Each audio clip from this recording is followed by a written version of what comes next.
Bapak. Tolong dibuka. Ini Pak ya, ini keputusan. Keputusan siapa? Pemerintah. Kita kaget juga Bapak. Nah, itu berarti pemerintah PKI sekarang. Iya. Orang mau sembahyang kok tidak boleh gimana? Iya Pak. Nanti Buka, Pak. sekarang buka. Tidak anu Pak, Karena kan Saya yang tanggung jawab. iya Bapak tanggung jawab. Ini paman saya yang bikin ini masjid. Ya sudah tahu Bapak, sudah tahu Bapak. Nah, terus kenapa? Iya. Bukan. Masa harus sembahyang tidak boleh? Ya boleh Bapak semuanya di sini boleh. Bukan. Kalau di jalan tidak boleh Bapak. Sekarang ambil juga imamnya supaya tetap ini masjid tetap sembahyang Jumat. Iya Pak. Gimana? Pak. Kita sekarang ini perang sama-sama untuk yang melawan Islam. Sekarang kita punya masjid ditutup. Turunkan aja. DKM jangan takut gak digaji. Jangan takut sama Ridwan Kamil. Takut Gusti Allah. Allah. DKM ini yang ditindak sama Ridwan Kamil. Jangan sobek, simpan lagi. Ada di situ klausul untuk menutup masjid. Allahu Akbar. Allahu Akbar. Allahu Akbar. Allahu Akbar. Allahu Akbar. Oke ya. Bagaimana menurut Anda? Di sini tidak ada klausul apa-apa. Tutup.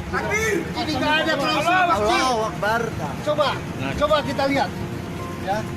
Tempat umum itu Pak, mall, Saritem, ya. Tempat maksiat di Braga, nah itu tempat umum. Masjid ini eksklusif, ini umat Islam. Allahu Akbar. Allahu Akbar. Ada umat lain masuk ke sini tanpa berwudu. Kenapa ini harus masjid? Tolong pahami oleh bapak-bapak sekalian. Kami ini umat Islam. Bapak juga umat Islam, sholat dengan kita. Jadi jangan mau ditindas oleh peraturan-peraturan yang nggak jelas. Betul. Itu maksudnya Pak. Ya, mohon maaf. Soal kami mengambil, kami hanya menurunkan, bukan merusak. Oke? Allahu Akbar. Allah. Udah salah bujur kok fix saja. Lha kami setingkat bupati. Wakil bupati karo anak kita dari Jakarta kok fix saja. Lha yo gue ini rumahnya mana? Kok fix saja. Iya.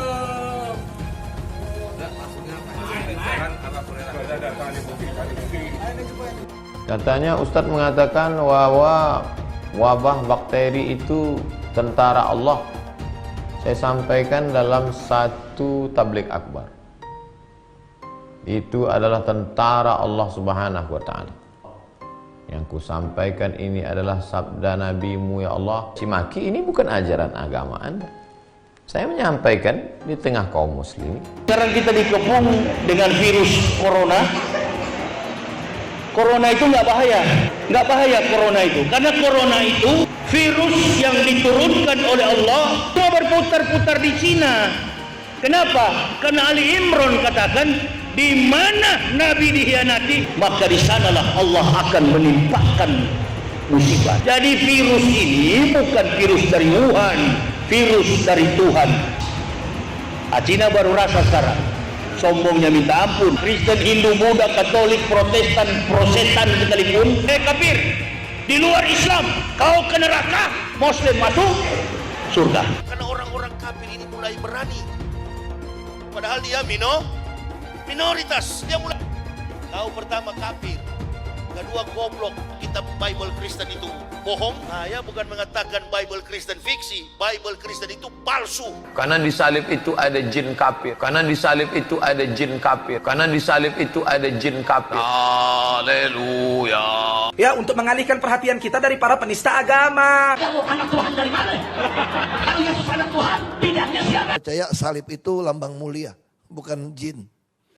Kok ketawa? Aku nggak nyindir siapa-siapa loh. Penonton yang kami hormati, sebelum video ini dimulai, klik dulu tombol subscribe dan jangan lupa nyalakan loncengnya supaya kalian mendapatkan notifikasi setiap kali saya upload video. Tekan tombol subscribe itu gratis, tinggal diklik, saya tungguin. 3, 2, 1. Selamat, Anda sudah bergabung dengan channel ini dan terima kasih sudah support di channel ini. Thank you. Hai semua, dengan saya Jonas Leong. Terima kasih banyak buat kalian penonton setia yang selalu menonton di channel ini. Saya secara personal sangat menghargai waktu kalian. Dan saya sudah menganggap kalian sebagai family karena kalian selalu support di channel ini.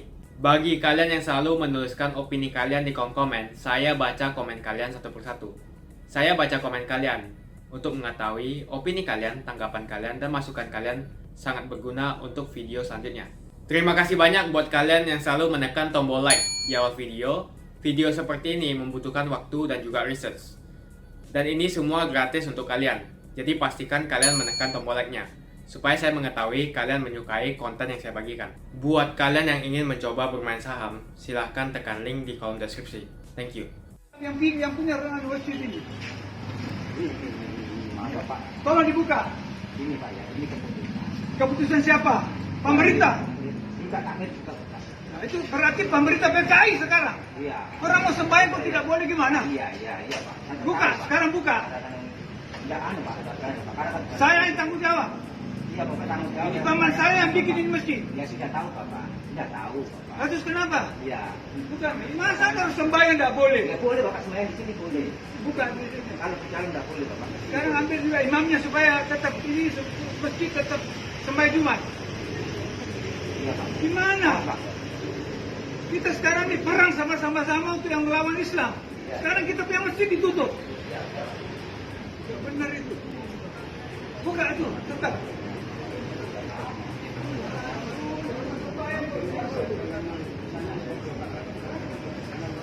Maaf Bapak, Tolong dibuka. ini Pak ya, ini keputusan. Keputusan siapa? Pemerintah. Tingkat akhir juga Bapak. Nah, itu berarti pemerintah PKI sekarang. Iya. Orang mau sembahyang kok tidak boleh gimana? Iya Pak. Buka, sekarang buka. Ya anu Pak, karena Saya yang tanggung jawab. iya Bapak tanggung jawab. Ini paman saya yang bikin ini masjid. Ya sudah tahu Bapak, sudah tahu Bapak. Terus kenapa? Iya. Bukan, masa harus sembahyang tidak boleh? Ya boleh Bapak sembahyang di sini boleh. Bukan. Kalau di jalan tidak boleh Bapak. Sekarang ambil juga imamnya supaya tetap ini masjid tetap sembahyang Jumat. Iya Pak. Gimana? Maaf, Pak. Kita sekarang ini perang sama-sama untuk yang melawan Islam. Sekarang kita punya masjid ditutup. Turunkan aja. DKM jangan takut gak digaji. Jangan takut sama Ridwan Kamil. Takut Gusti Allah. Allah. DKM ini yang ditindak sama Ridwan Kamil. Jangan sobek, simpan lagi. Ada di situ klausul untuk menutup masjid. Allahu Akbar. Allahu Akbar. Allahu Akbar. Allahu Akbar. Allahu Akbar. Ya. Bagaimana menurut Anda? Di sini tidak ada klausul. Yang Jumatan imannya kerja berjamaah. Tutup. Ini nggak ada klausul masjid. Allahu Akbar. Coba kita lihat. Ya. Tempat umum itu Pak, mall Saritem, ya. Tempat maksiat di Braga, nah itu tempat umum. Masjid ini eksklusif, punya umat Islam. Allahu Akbar. Allahu Akbar. Ada umat lain masuk ke sini tanpa berwudu. Kenapa ini harus masjid? Tolong pahami oleh bapak-bapak sekalian. Kami ini umat Islam. Bapak juga umat Islam ikut sholat dengan kita. Jadi jangan mau ditindas oleh peraturan-peraturan yang nggak jelas. Betul. Itu maksudnya Pak. Ya, mohon maaf. Soal kami mengambil, kami hanya menurunkan, bukan merusak. Oke? Allahu Akbar. Allah. Pakai aturan, bukan pakai undang-undang. Ada undang-undangnya. Kita di dalam dalam negara kesatuan Republik Indonesia, bukan TKW kita. Mana aturannya? Iya, ada undang-undang mana aturannya? Kapan balap atau enggak? Dari mana, Pak? Kita DPR. Kita cuma mengawasi karena dia nanti dulu, bukan ya. Kita DPR. Tolong bupati ini tentu pesta. Orang dulu cari emosi. Kan dianggap bahwa masyarakat dari luar kota diperiksa. Tapi agar begini aja gaji base kota ini. Base kota. Tenang orang. Saya pengawas loh. Dan bupati dari Jogja ke anak bujur kok fix saja.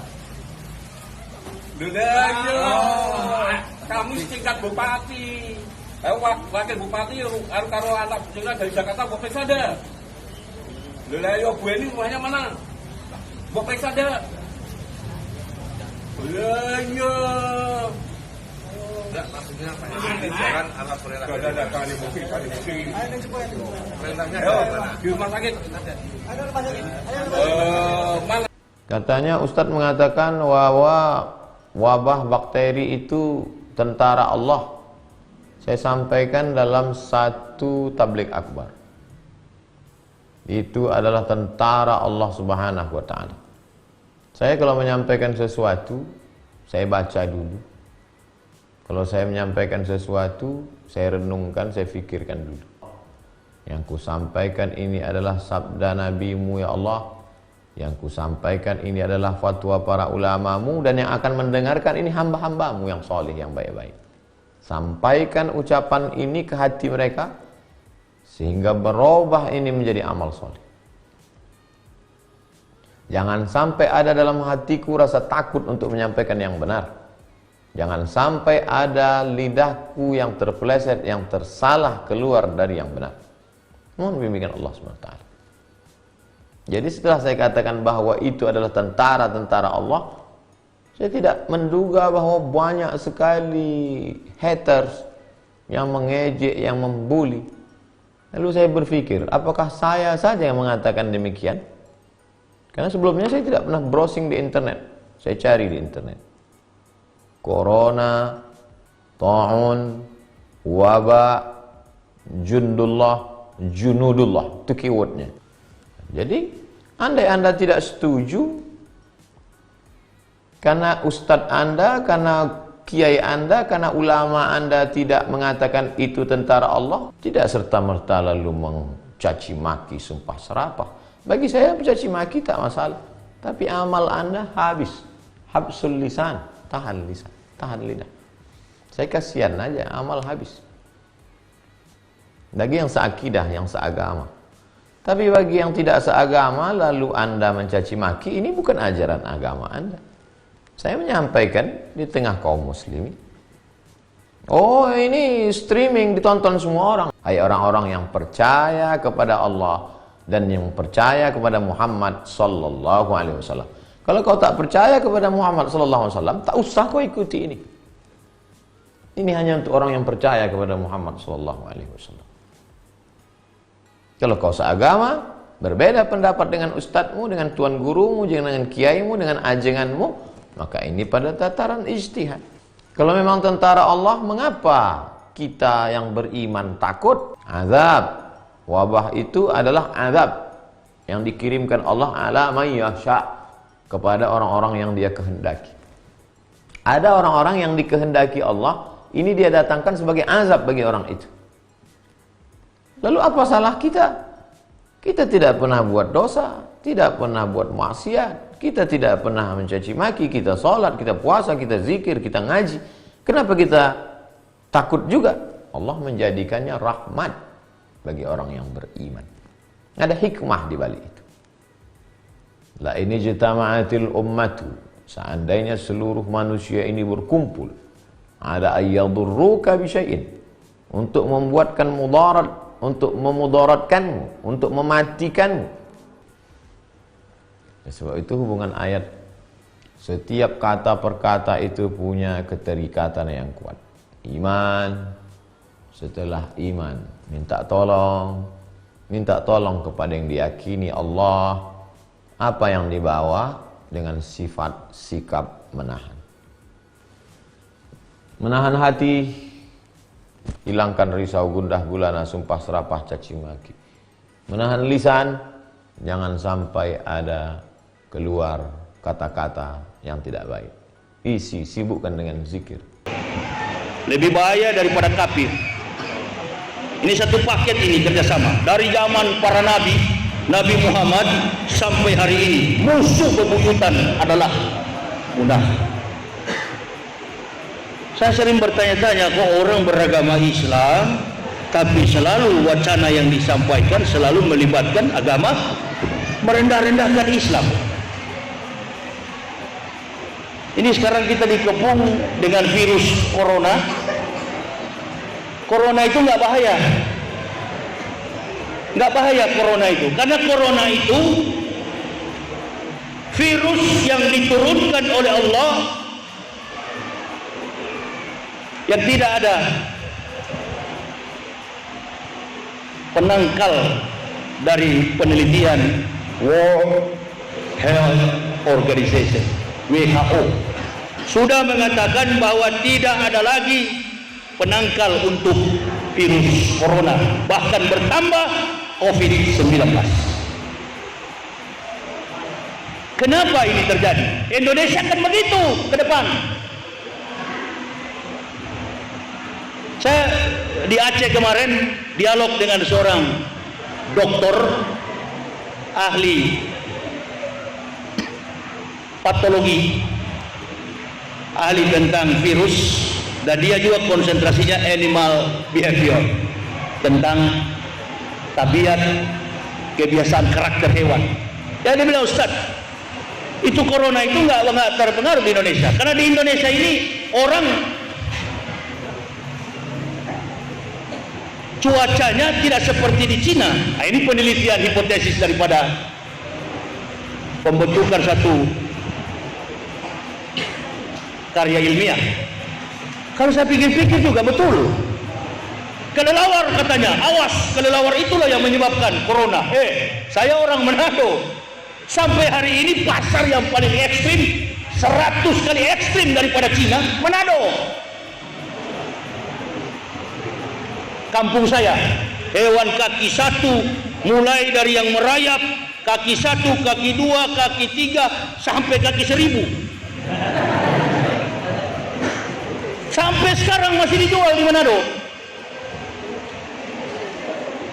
Belum se-ekstrim Cina. Bahkan saya masih usia remaja pernah sering memakan kelelawar. Mahal, paling mahal. Hewan yang paling bonafit, hewan yang paling mahal dijual di pasar di Manado, kelelawar. Adakah saya kena virus corona?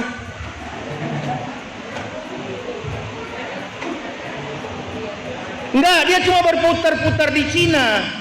Kenapa? Karena Ali Imran katakan, di mana Nabi dikhianati, maka di sanalah Allah akan menimpakan musibah. Jadi virus ini bukan virus dari Wuhan, virus dari Tuhan.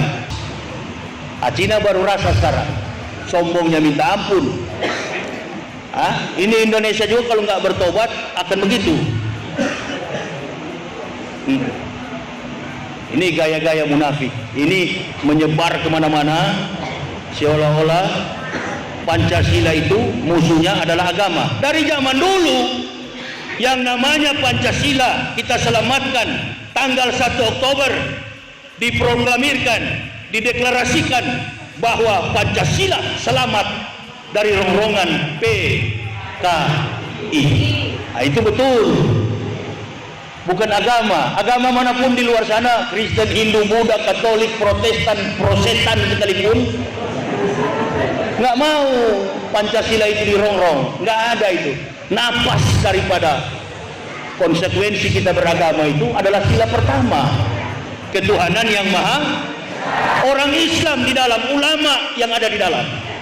Kan dulu ada filmnya, tiap tahun itu ada 1 Oktober tuh, G30S. Kalau kita jalan ke pinggir pantai, airnya dangkal, Allahu Akbar. Ada yang sering kita lihat, nggak pernah nggak ada, kepiting. Kepiting itu pada waktu tidak ada orang, airnya surut, dia muncul dari lubang. Begitu ada gerakan, masuk cepat-cepat ke dalam. Nah, itulah PKI. Mencoba menghidupkan. Nggak ada. Kalau musuh Pancasila itu PKI. Dari dulu PKI. Bukan agama. Orang beragama. Saya bekas dari agama Kristen, masuk Islam. Ayah saya tentara, perwira seksi 1, Korem Setiausaha Santiago, tukang periksa PKI, sampai diinjak-injak keluar dari kuping, dari hidung, dipukul ayah saya, wajib lapor. Status agama kami Kristen.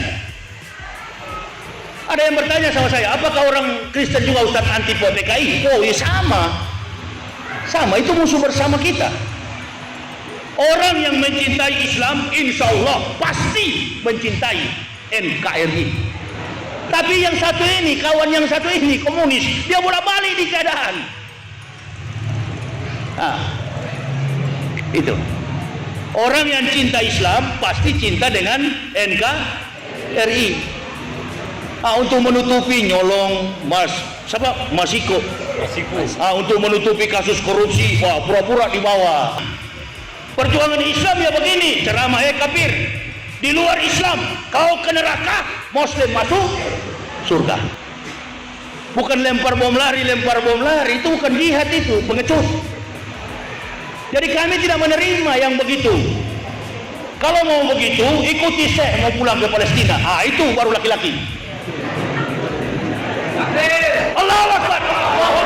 Ente bawa bom, ente datang ke Polres, ente lempar. Allahu Akbar. Yang lempar Samsul, yang mati Sulaiman. Makanya jangan heran, Ustadz ada polisi jaga kita ceramah. Karena di sini kita diadu domba. Ini komunis punya konsep, Yahudi punya konsep. Musuh abadi selama-lamanya. Ingat kita, tahun 2002 saja umat Islam cuma 400 juta. Kristen 800 juta. Tapi ada satu kekuatan pengikut Karl Marx, komunis. 1,7 miliar di dunia. Belum seberapa kita. Nah ini mesti melihat jauh ke depan. Lompatan kita harus jauh ke depan. Jadi ini kepiting ini merasa terancam, masuk lagi. Nanti 6 bulan ada lagi pasti itu. Coba hitung. Mudah-mudahanlah para mubalik ini berdakwah tapi paham realitas itu. Coba satu-satu kita uraikan. Muncul di televisi, Allahu Akbar, selalu ngelak. Apalagi ada perempuan satu itu kalau ngomong ekstrim betul, nggak punya kemampuan. Semua kalau ngomong atas nama rakyat. Rakyat yang mana? Apalagi kawan yang satu di kepala putih ini. Allahu Akbar, hadis, Quran di kantor. Kalau tinju cuma dijab sedikit sudah ke bawah. Ditanya sama Kiai Rasmin, siapa ini? Ustadz Saitun. Ente paham nggak dalilnya dari mana itu? Nggak paham rupa-rupanya. Lebih baik saya mantan kafir begini paham. Sudahlah, kalau mau cari mukalah kepada Allah. Apalagi berani sekali menyampaikan ayat-ayat, tapi untuk menutupi kesalahan. Bertumpu pada substansi kebenaran, membangun argumen dalam konsep keilahian yang tidak pernah terlepas dari fakta kebenaran. Makanya Rocky kenapa banyak orang Islam suka, padahal bukan agama Islam. Dia adalah kaum liberal. Kenapa orang Islam suka? Karena konsep logikanya adalah konsep Islam. Kawan satu ini setiap dia muncul, coba lihat di handphone itu, netizen kutuk habis-habisan. Malu itu, Ji. Harusnya kalau orang mendengar ayat bahasa Arab, hadis Quran, orang senang. Betul. Saya aja makrusnya kocar kacil begini, Allahu Akbar, jamaah senang mendengar. Karena konsepnya memang dasar, landasan pacunya, running way-nya truth, kebenaran. Orang suka. Jadi ini Al-Quran dan hadis jangan dipakai untuk menutupi kebohongan, dipakai untuk menuntun makhluk muslim. Ajak bertakwa, kafir ajak beriman. Itu konsep. Jadi kalau antum mau sampaikan sesuatu yang faktanya politik dan tidak bersentuhan dengan fakta teologi Islam, sampaikanlah fakta-fakta politik. Satu contohnya, ketimpangan sosial atasi. Di mana Masiku, informasikan. Karena itu yang sedang berhadapan. Belum lagi kemarin di televisi ribut masalah pembayaran sekolah harus pakai GoPay. Pakai GoPay. GoPay itu kan menteri yang Menteri siapa tuh? Nadiem Makarim, si murtad. Nah itu aja yang dibahas, itu aja yang disampaikan. Di mana Masiku? Terus baru tadi siang 250 siswa yang hanyut. Nggak akan berhenti musibah ini. Saya sebagai orang yang tidak punya kepentingan politik, yang Allah berikan hidayah, prihatin betul melihat Islam ini. Apakah Islam ini 20-30 tahun lagi masih kuat di Indonesia? Saya, Tengku, Uas, beberapa ustadz ini, usia kami sudah di atas 50. Sebentar lagi kami akan menghadap Allah, kembali ke rahmatullah. Adakah kira-kira generasi penerus nanti yang akan meneruskan dakwah yang tegas? Kalau melihat penampilan ustadz-ustadz kita ini, melihat penampilan pendakwa-pendakwa sekarang ini yang tidak memahami realitas politik, khawatir saya. Di Medan ini dakwah yang berkembang bukan untuk menuntun umat, tapi bagaimana supaya mazhab yang dibesar-besarkan.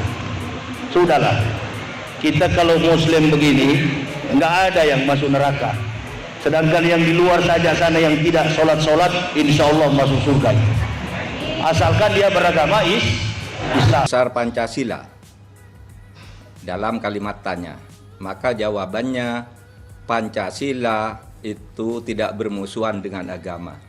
Agama bukan musuh besar Pancasila karena nilai-nilai Pancasila itu bersumber juga dari nilai-nilai keagamaan yang kemudian dikristalisasikan menjadi ideologi, sehingga nilai-nilai agama itu masuk di dalam Pancasila. Pancasila memberi peluang atau melindungi atau memberi proteksi terhadap penganut agama untuk melaksanakan ajaran agamanya masing-masing, yang selain diatur sebagai ideologi juga diatur sebagai dasar negara.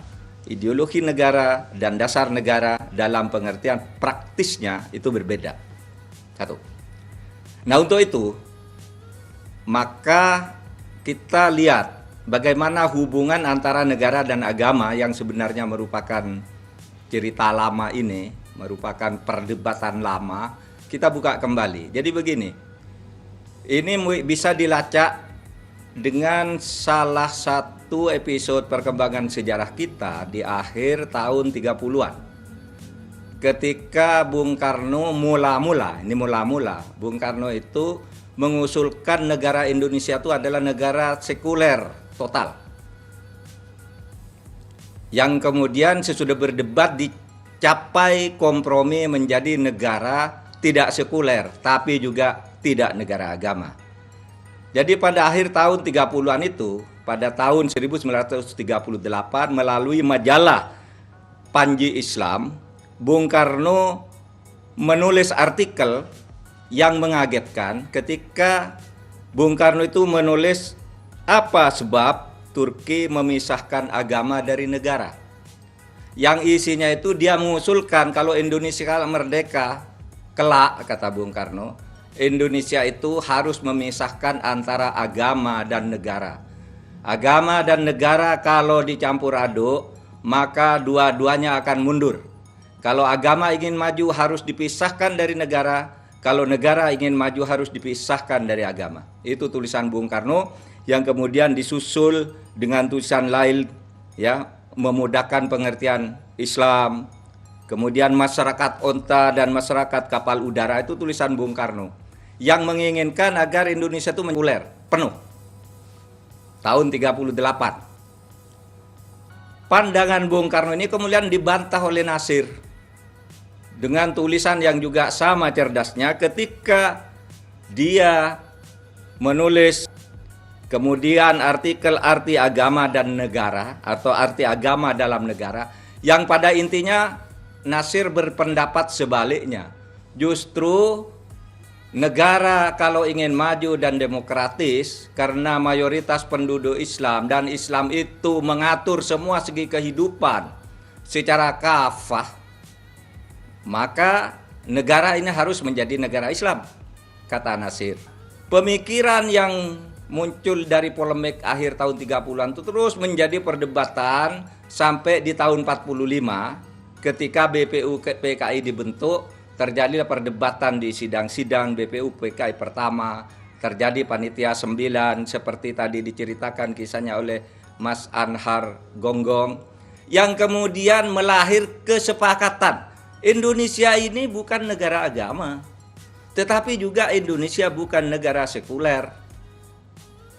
Kata Bung Karno, negara ini adalah negara apa? Kesepakatan, modus vivendi, bahwa negara ini ya bersumber dari nilai-nilai agama, pedoman-pedoman hidup dan ideologinya serta konstitusinya, tetapi juga tidak memberlakukan hukum agama.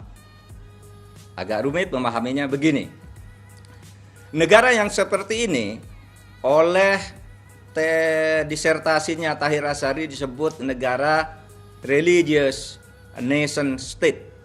Religious nation state itu artinya negara kebangsaan yang berketuhanan. Negara diilhami, diinspirasi oleh nilai-nilai agama tetapi tidak memberlakukan hukum agama tertentu. Tetapi negara melindungi penduduk dan rakyat yang ingin melaksanakan ajaran agamanya masing-masing.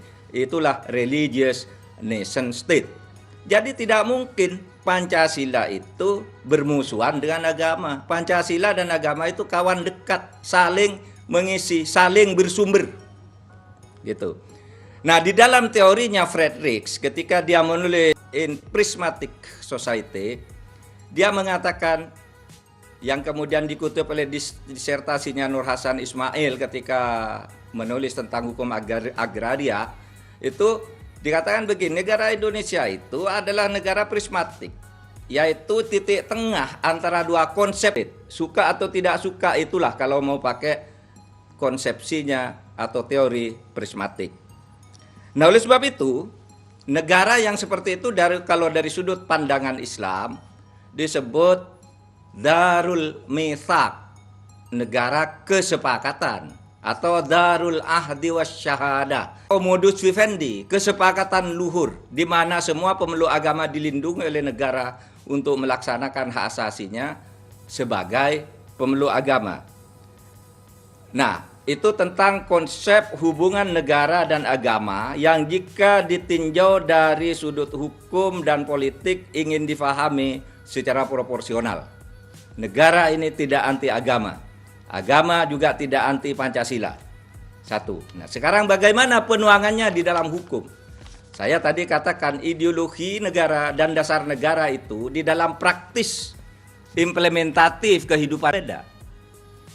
Pancasila sebagai negara itu melahirkan aturan-aturan hukum yang mengikat, yang dibuat oleh negara. Gotong royong dan sebagainya itu tidak harus menjadi hukum, tapi kalau Pancasila sebagai dasar negara itu melahirkan aturan hukum yang bentuknya adalah peraturan perundang-undangan. Kepercayaan budaya itu bergabung dalam sebuah proses eklektisasi. Nilai agama, Hindu apa ini apa bergabung, digodok itu dalam proses eklektik, lalu keluarlah hukum nasional. Namanya hukum Pancasila. Konsep hukum Pancasila itulah lahir dari ya Islam, ya Hindu, ya agama, budaya, adat dirapatkan, dimusyawarahkan, diproses legislasi, kemudian lahir hukum nasional. Sehingga kemudian bentuk hukum yang berlaku itu lalu ada dua. Satu, hukum publik.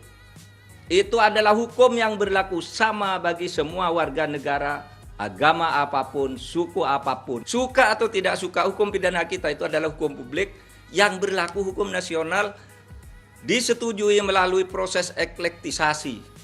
Eklektisasi itu ngadon, mencampur. Misalnya Anda membuat donat, ada tepungnya, ada gulanya, ada airnya, ada mericanya, diadon, lalu jadilah donat sebagai produk. Itulah produk hukum nasional, sebagai produk eklektisasi dari negara Pancasila yang dengan agama itu sama sekali tidak bermusuhan. Sama sekali tidak bermusuhan.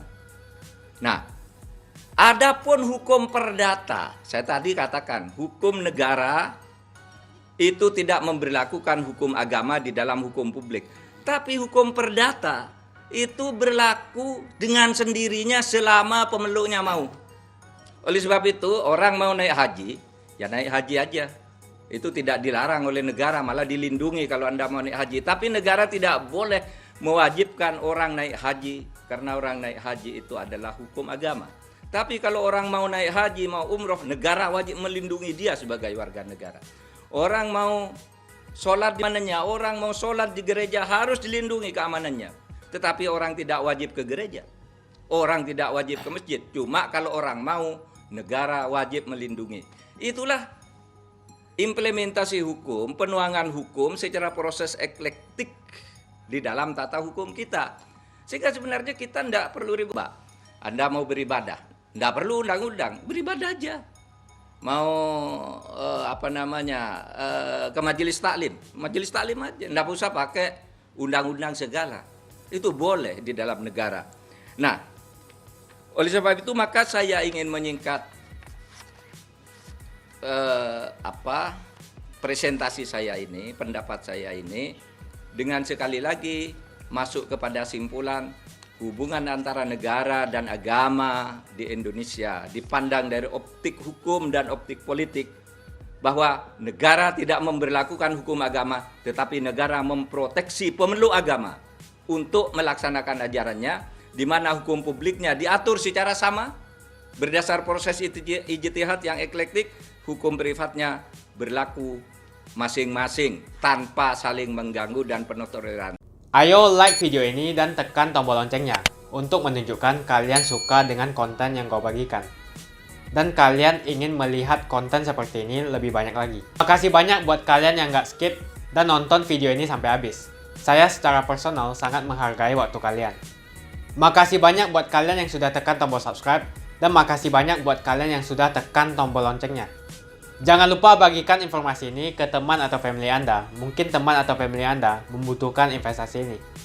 Oke guys, sekian dulu dari saya. Jangan lupa follow Instagram saya di @johannesleongofficial untuk kata-kata motivasi setiap harinya.